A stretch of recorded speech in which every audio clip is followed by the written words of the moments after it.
There is no shortage of ways to fund your exciting startup, but if you dive headfirst without correctly understanding which approach fits you best, you might find yourself regretting it later down the road. My company Jexo went through two rounds of funding, 1 year apart, and both have been the best steps we could take at the time for our strategy to grow.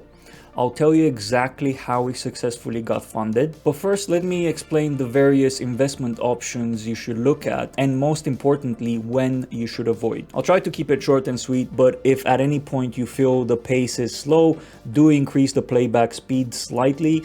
And if you want to skip to a specific section, this video has chapters, so feel free to skip around.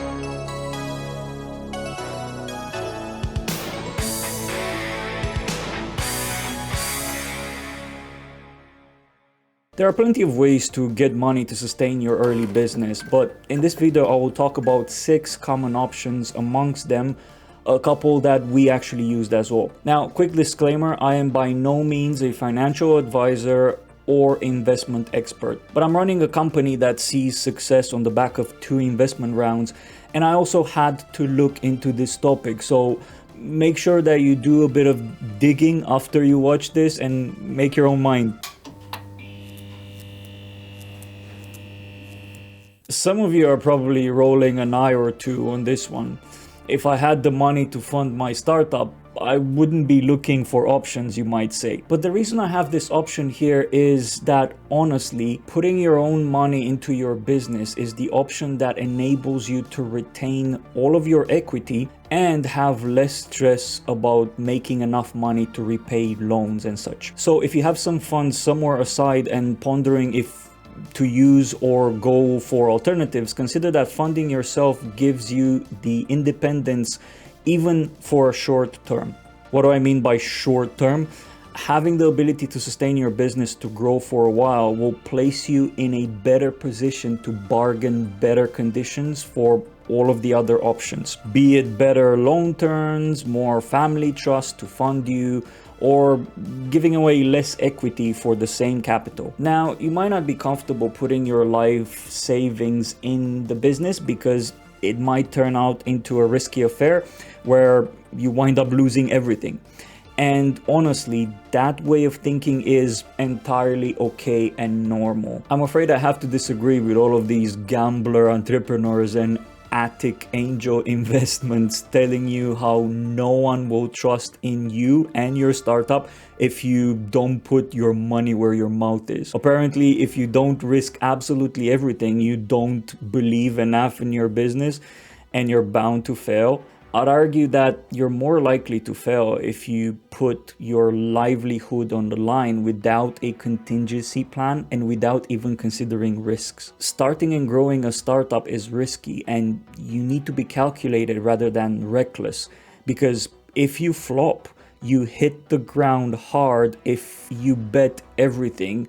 If instead you prepare for any type of hurdle or flop, you'll manage to pick yourself up faster.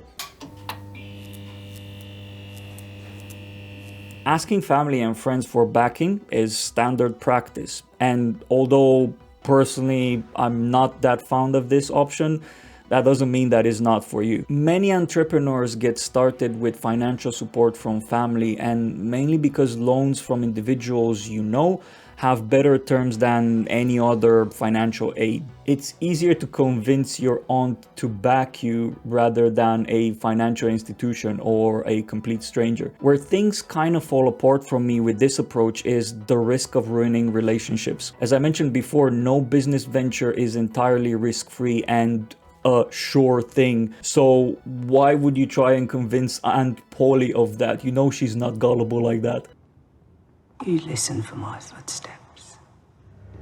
No matter how much you believe in your potential to succeed, you have to evaluate the risks and have a sincere discussion with the people who will give you the financial support you need. Set the expectations right, because the last thing you want is to be in a situation where you lose their investment and lose their trust as well. You can't really hurt the feelings of a bank or VC firm, but you sure can ruin relationships with close ones. So think if this is the option you want to go with, and if you do, make sure you set the right expectations with those involved.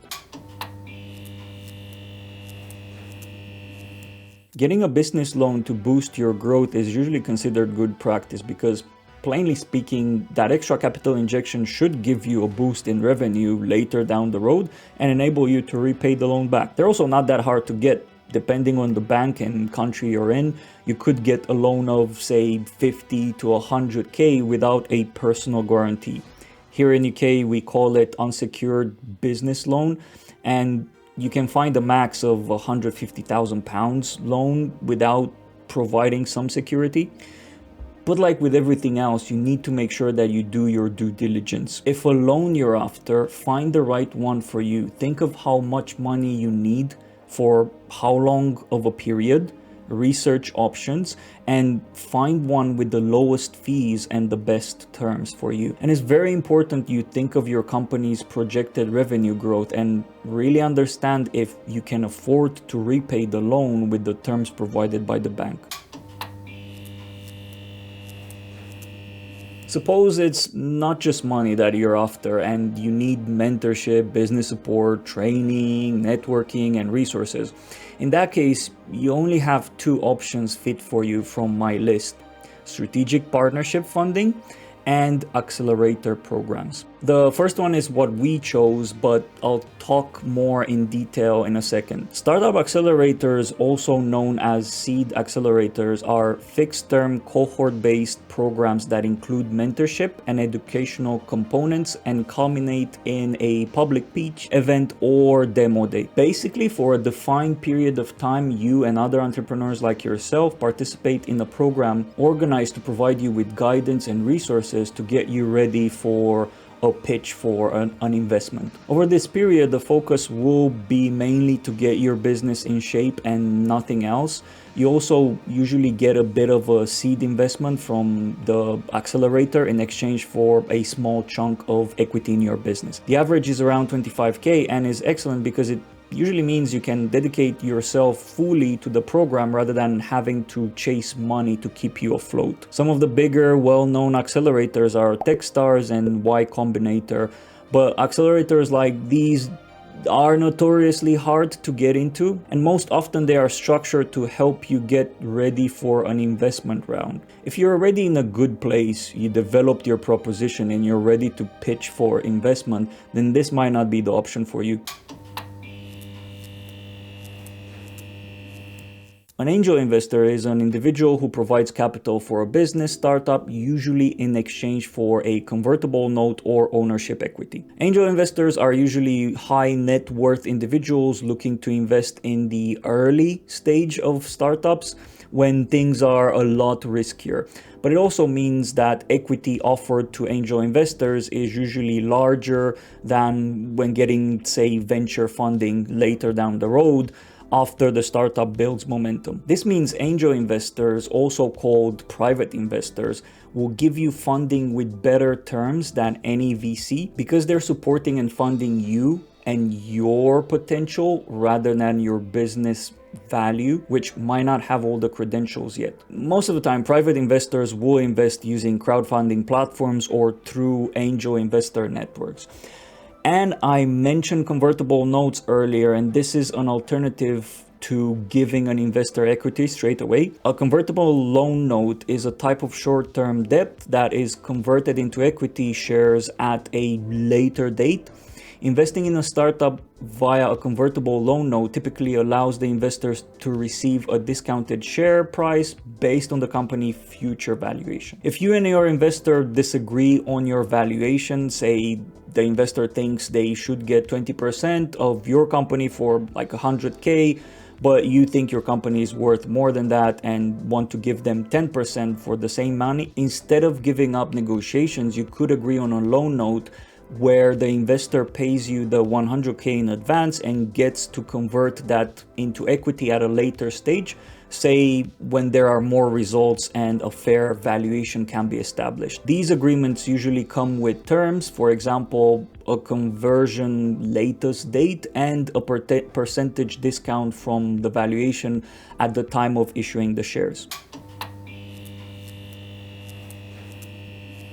Private investors do usually have connections and can help you with mentorship and business opportunities, but not at the level that other companies in your industry can support you. Typically, strategic partnerships happen between two companies where one possesses more business assets or expertise that will help the other by enhancing their business. When you think of partnerships, you might not necessarily consider funding, and you might have the perception that both need to provide equal value to each other. But this is not always the case. There are well-placed companies in your industry that see your potential and are willing to support you with funding and resources to help you accelerate your growth in exchange for a percentage of your company. There are two good reasons why you should consider such an option. One, you learn all the tricks from a company that's a few steps ahead. Two, you get presented with opportunities and doors open up to you because your established partner company is endorsing you. Both of these factors will create an acceleration vortex for your startup that can multiply your growth way faster than any of the options discussed previously. But it does come with a price. The partner company might be interested in a significant portion of your company and some level of driving control, which ultimately might not make you feel you're in control of your own company. That sounds intense and maybe spooky for some, and if that's the case for you, then don't give up just yet. There are suitable companies out there that are willing to come to a balance agreement with you, and whatever you do, make sure you properly think and contribute to the partnership terms so that you have no regrets down the line.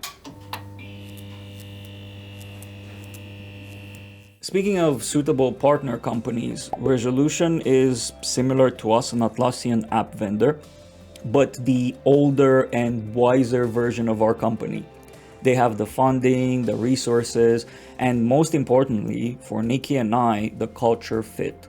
So when Christian, the founder of Resolution, mentioned he'd be interested in discussing investing and a strategic partnership, we were open for it. I knew Christian from Atlassian events where we talked in person, and the topic of funding actually came up in a casual call about a topic completely different. And this is why networking and making friends with people in your industry is so powerful. Without that, you're a stranger to everyone else and less likely for anyone to listen when you need support or help. Nikki and I were at the time employed doing Jexo on the side for less than 2 years, and we were just starting to look for options to move and focus on our own business full time.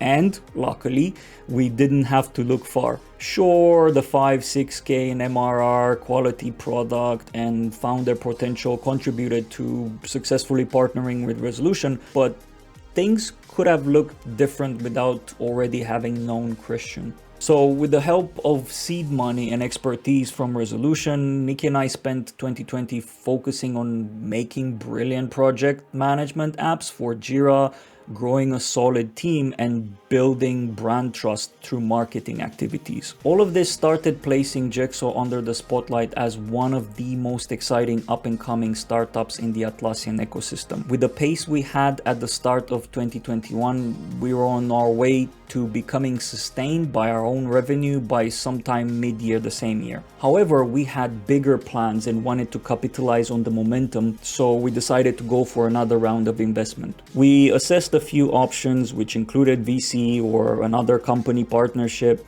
However, we were in a different place now. With a long-term plan of action, all we needed was capital injection to make the extra hires we required and invest in marketing initiatives. All this and try and avoid giving up a good chunk of the company. That's why the Atlassian Venture program was the perfect solution for our needs.